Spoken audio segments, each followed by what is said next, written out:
Hey there guys, Aldershot here, and today we're going to do an impression video on Viktor, released on Steam for the regular price of $10 and developed by Shorebound Studios. So what is Viktor? Well, essentially it's a 2D side-scrolling shoot-'em-up, to put it lightly. But this game does have a few interesting key features, in which of course we'll explore when we get into the game. So let's do that right now. We're going to continue with the game that we already got started. That way we got more stuff unlocked. Now, the game does feature an upgrade system, which you can access in the map selection screen here.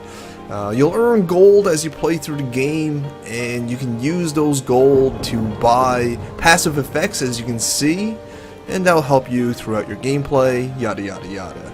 So let's get into a game. We're going to just play through the first level because I already finished it and I know how to defeat the boss, so yeah, that's why.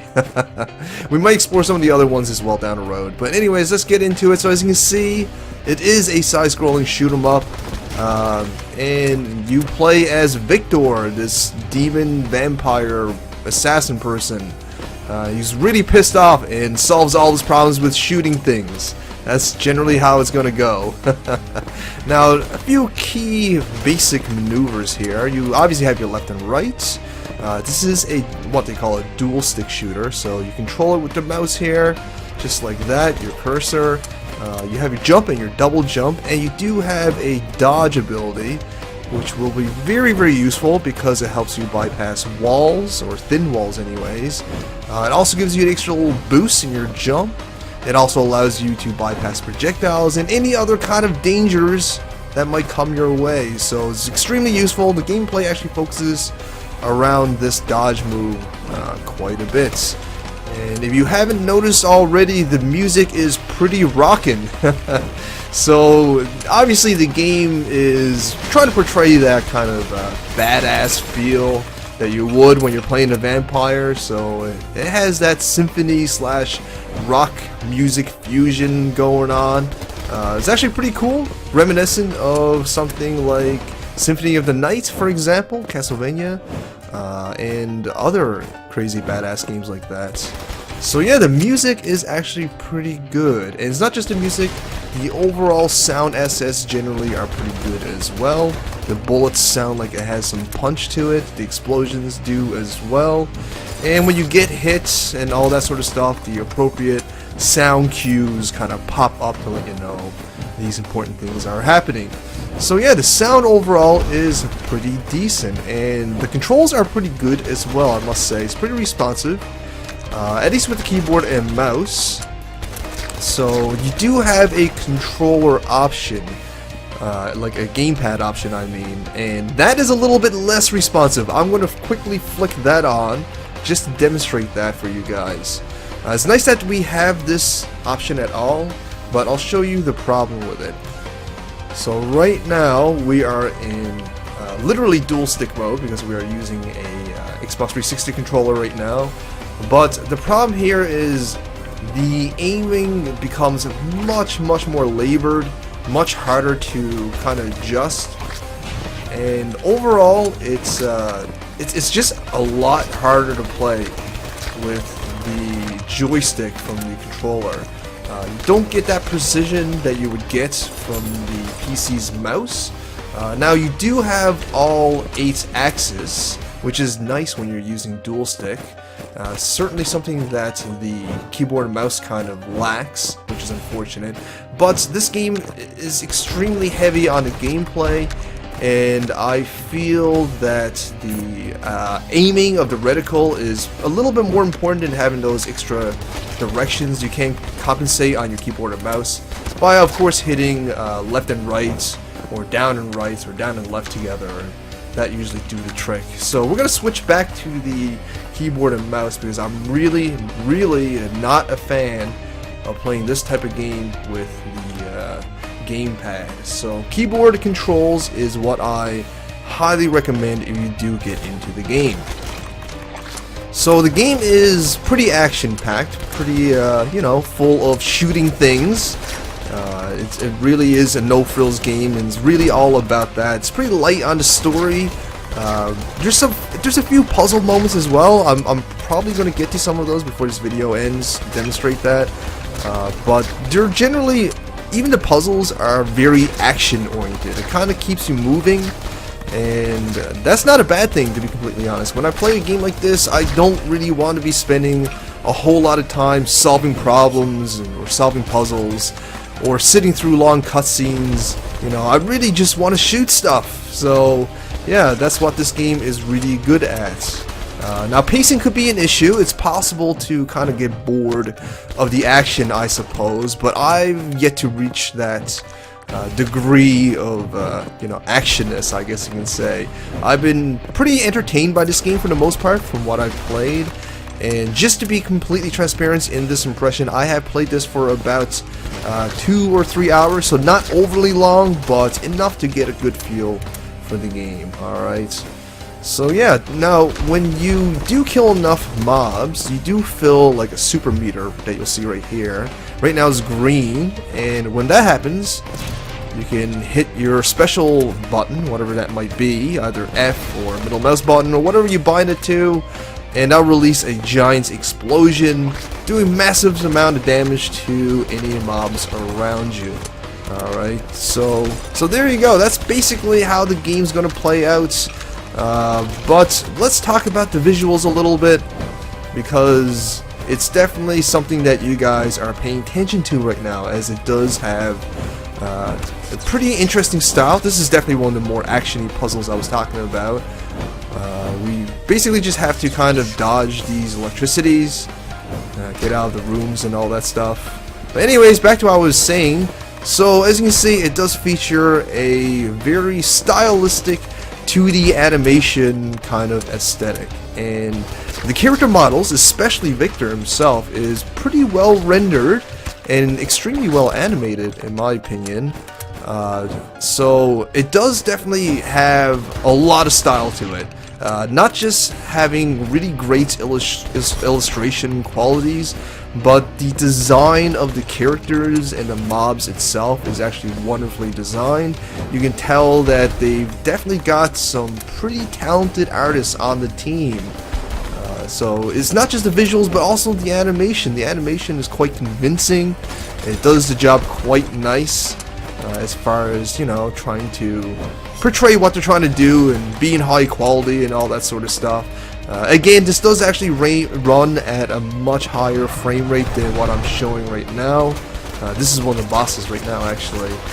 But it's only lowered right now because of the capturing method I'm using, because it won't capture properly under normal circumstances. But that's besides the point. It does run at around 60 frames per second, maybe even a little bit higher. So yeah, that's definitely all good points as far as visuals go.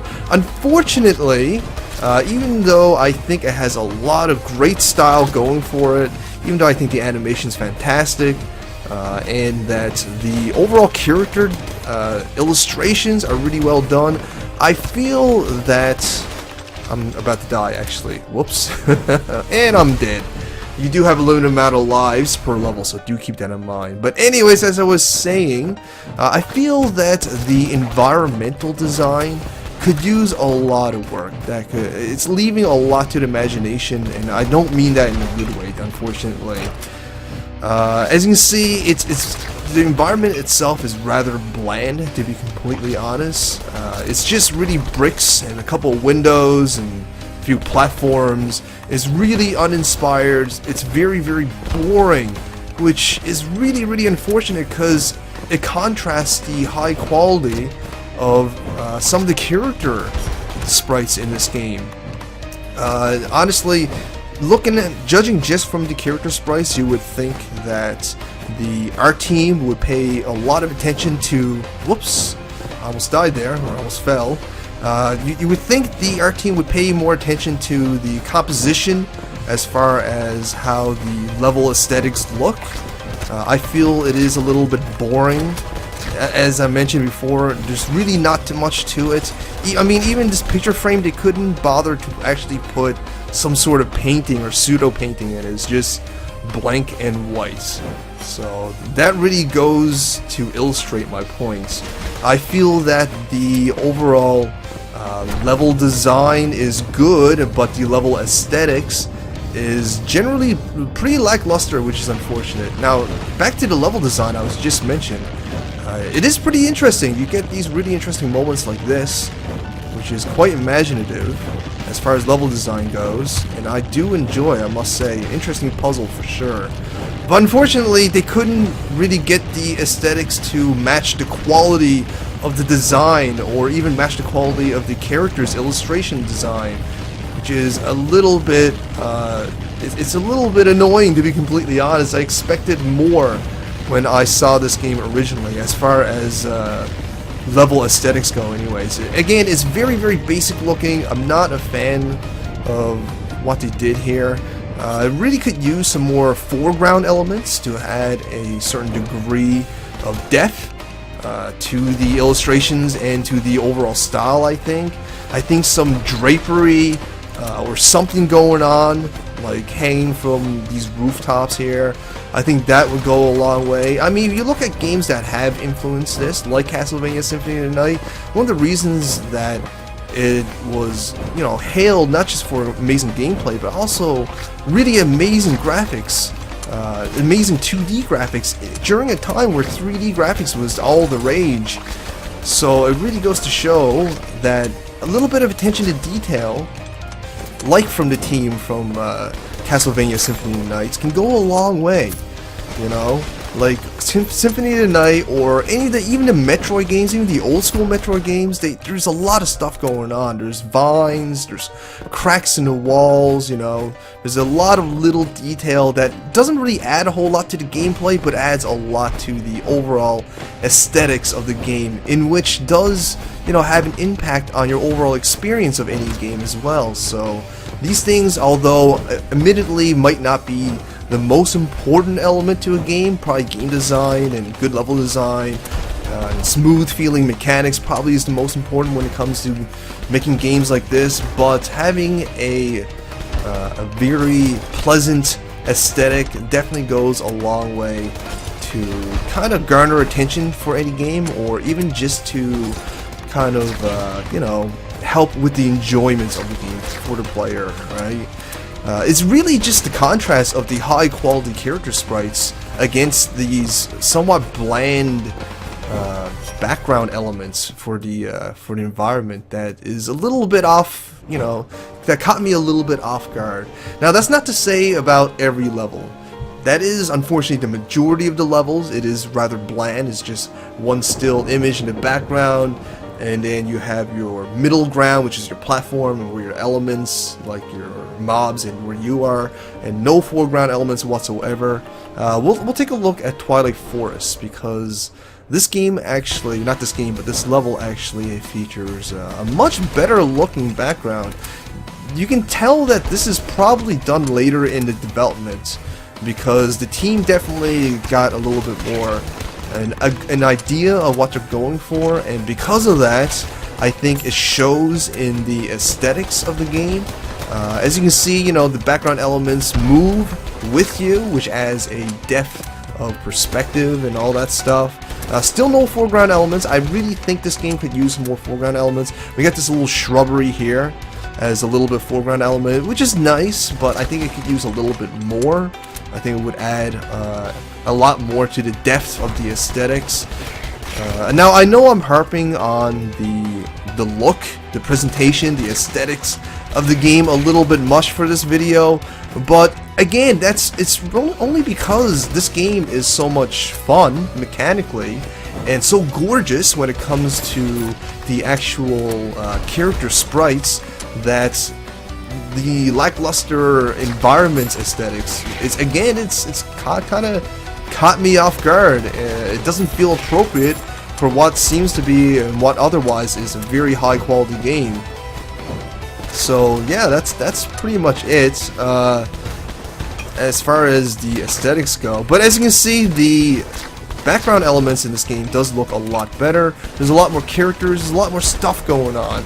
And, you know, you might say, hey, if you add too much stuff going around in the background and the foreground, it'll distract you from the action, but I really don't think so, if done right especially.